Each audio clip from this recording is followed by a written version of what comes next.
उत्तर प्रदेश की बात करते हैं। पहले उत्तर प्रदेश में 20 फरवरी को तीसरे चरण की वोटिंग होनी है। तीसरे चरण के आते आते चुनाव बेहद दिलचस्प हो चुका है। यूपी का चुनाव बहुत अहम है सभी पार्टियों के लिए और अब और अहम होता जा रहा है। पश्चिमी यूपी से होकर यह चुनाव बुंदेलखंड और अवध के क्षेत्र तक आ पहुंचा है। तीसरा चरण और ज्यादा अहम क्यों है और इससे किस तरह से राजनीतिक पार्टियों की दिशा और दशा तय होगी, ये रिपोर्ट देखिए।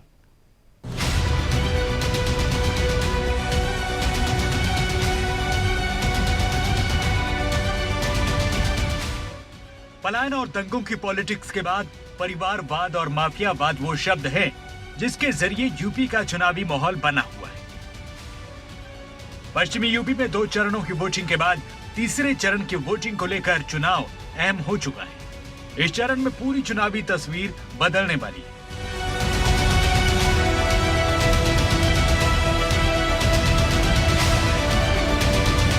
यूपी में तीसरे चरण में जिन इलाकों में मतदान है वहां के मुद्दे और समीकरण पहले के दोनों चरणों के चुनाव से बिल्कुल अलग है। तीसरे चरण में बीजेपी के प्रचार में परिवारवाद, माफिया, तमंचा और राष्ट्रवाद जैसे मुद्दे गूंज रहे हैं। मुझे एक बात बताइए, कोरोना कालखंड में ये सपा बसपा कांग्रेस के नेता कहीं थे?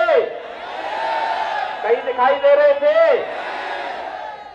ये परिवारवादी, वंशवादी, बहुरूपिया ब्रांड जो समाजवाद का आया है, परिवारवाद का, वंशवाद का, माफियावाद का, तमंचावाद का, क्या ये लोग भी कहीं थे?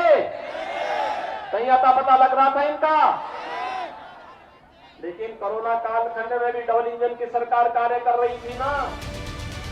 तीसरे चरण में चुनाव में पश्चिमी यूपी का कुछ इलाका है, इसके साथ ही कुछ अवध का क्षेत्र और कुछ इलाका बुंदेलखंड का भी है। यूपी में तीसरे चरण का रण कितना अहम है वो देखिए। इस चरण में बुंदेलखंड के झांसी, जालौन, ललितपुर, हमीरपुर, महोबा की 13 सीटों पर वोटिंग है। यूपी के अवध क्षेत्र के कानपुर, कानपुर देहात, औरैया, फर्रुखाबाद, कन्नौज और इटावा की कुल 27 सीटों के लिए वोटिंग है। पश्चिमी यूपी के फिरोजाबाद, मैनपुरी, एटा, कासगंज और हाथरस के मतदाता 19 सीटों के लिए वोट डालेंगे। तीसरे फेज की लड़ाई अखिलेश के लिए अहम इसलिए है क्योंकि ये समाजवादी पार्टी का गढ़ है, लेकिन पिछले चुनाव में यहाँ उनकी रफ्तार कमजोर पड़ी थी। अखिलेश की सीट करहल में भी वोटिंग इसी चरण में। पहले चरण से ही भारतीय जनता पार्टी का सफाया होना शुरू हो गया है। दूसरे चरण की भी खबरें मिल गई होंगी आपको कि दूसरे चरण में भी भारतीय जनता पार्टी का सफाया हुआ है। 2 चरणों के बाद यूपी में चुनाव आगे बढ़ रहा है तो गर्मी मौसम में भी है और नेताओं के शब्दों में भी। चुनाव यादव लैंड में भी है, इसलिए बीजेपी के प्रचार में परिवारवाद है और उसी अंदाज में अखिलेश का पलटवार भी। ये राशन पहले सपा की सरकार में कहां चला जाता था? खा जाता था सेवई खानदान, उनके गुर्गे खा जाते थे, गरीब देखता रह जाता था। आज कह रहे हो कि घी देंगे, अरे जब मौका मिला था तब तो सब गरीबों का हजम कर गए थे। आज देंगे कहां से? आज तो जनता इस लायक ही नहीं छोड़ रही कि वे दे सके। आज कहते हैं कानून अच्छा करेंगे, अरे अच्छा तो हम कर ही चुके हैं। आप सोचिए, आपने समाजवादी पार्टी के नेताओं का बयान किसी अच्छे कार्य में सराहना करते हुए देखा है क्या कभी? और जो मदद किसानों की होनी थी, गरीबों की, उनके साथ धोखा किया है सरकार ने। और इनके नेताओं के अगर भाषण सुनोगे तो एक नेता तो दूसरे नेता से बड़ा झूठ बोल रहा है। इनके जो छोटे नेता हैं वो छोटा झूठ बोल रहे हैं और जो बड़े नेता हैं वो बड़ा झूठ बोल रहे हैं और जो सबसे बड़े वाले हैं वो सबसे बड़ा झूठ बोल रहे हैं। समाजवादी पार्टी के गढ़ की सीटों पर चुनाव है और बीजेपी अच्छे से इस बात को समझ रही है।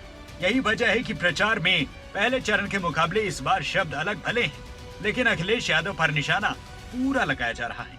चुनाव के लिए राजनीतिक बयानबाजी तेज है। योगी कहीं भी प्रचार करें, उनके भाषण के शब्दों में काफी कुछ मेल खाता है, जैसे पलायन, दंगा, महिला सुरक्षा, माफिया राज और तमंचावादी। इन सब के अलावा विकास का एजेंडा भी बीजेपी आगे लेकर चल रही है। छात्रों की स्कॉलरशिप हो या उन्हें सरकारी नौकरी या टैबलेट और स्मार्टफोन देने की कार्रवाई ये सरकार कर रही है।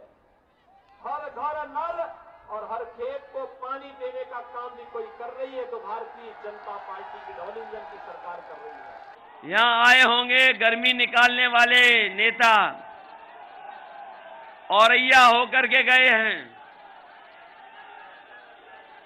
उन्होंने लखनऊ में टैबलेट, कंप्यूटर और स्मार्टफोन बांटे थे। दिव्यापुर, औरैया और बिधूना के किसी को मिली हो तो बता दो। सीएम योगी आदित्यनाथ के यूपी में प्रचार के भाषणों का मजमून पहले जैसा है। निशाने पर अखिलेश हैं। समाजवादी पार्टी पर बेरोजगारों को ठगने, कानून व्यवस्था में फेल होने, दलितों पिछड़ों के साथ भेदभाव को चुनावी मुद्दा बनाया जा रहा है। सियासी मंचों से भ्रष्टाचार के आरोप भी तेज हैं। योगी आदित्यनाथ दंगाइयों और अपराधियों पर बुलडोजर के एक्शन की छवि को जनता के आगे रख रहे हैं। वो एक मजबूत और सुरक्षा देने वाली सरकार देने का दावा कर रहे हैं और इसके लिए उन्होंने अखिलेश पर निशाना लगाया है। चुनाव यादव बेल्ट में है, लिहाजा मुद्दे भी बदले हैं। प्रचार कैसा भी हो, प्रचार कहीं भी हो, बीजेपी हर चुनाव प्रचार में समाजवादी पार्टी के खिलाफ जातिवाद, परिवारवाद के मुद्दे को धार दे रही है। चुनाव में राष्ट्रवाद का मुद्दा भी बीजेपी जोर शोर से उठा रही है। पार्टी कहने को केवल समाजवादी है, समाजवाद इन्हें छू तक नहीं गया। बहनों भाइयों, समाजवादी वह होता है जो आम जनता के भय और भूख का समाधान कर सके, वही समाजवादी है। और मैं दावे के साथ कहता हूं, यह काम भारत की राजनीति में कोई कर रहा है तो हमारे प्रधानमंत्री नरेंद्र भाई मोदी कर रहे हैं। सच्चे अर्थों में जो समाजवादी हुए। 20 तारीख को यूपी में तीसरे चरण की 59 सीटों पर वोटिंग है। 2017 के चुनाव में 59 सीटों में 49 सीटों पर बीजेपी ने जीत दर्ज की। यादव बेल्ट में समाजवादी पार्टी को करारी शिकस्त मिली। तीसरे चरण के रण में बीजेपी के सामने सीटें बचाने की चुनौती है, तो समाजवादी पार्टी के लिए यहां गढ़ को बचाने का सवाल भी है।